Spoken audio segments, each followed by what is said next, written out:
कालच्या आणि आजच्या बैठकीतून फक्त हे सिद्ध झालं की शासनाच्या वतीने मुख्यमंत्री उपमुख्यमंत्री दरवेळेस सांगतात की पीक कर्जासाठी सिबिल बघितलं जाणार नाही.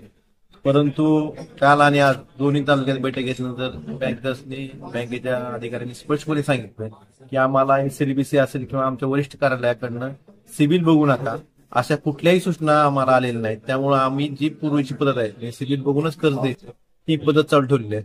त्यामुळे मला शासनाच्या प्रतिनिधींना असं एवढंच सांगायचंय की तुम्ही फक्त घोषणा करता आणि त्याची अंमलबजावणी करण्याची तुम्ही तसदी घेत नाही.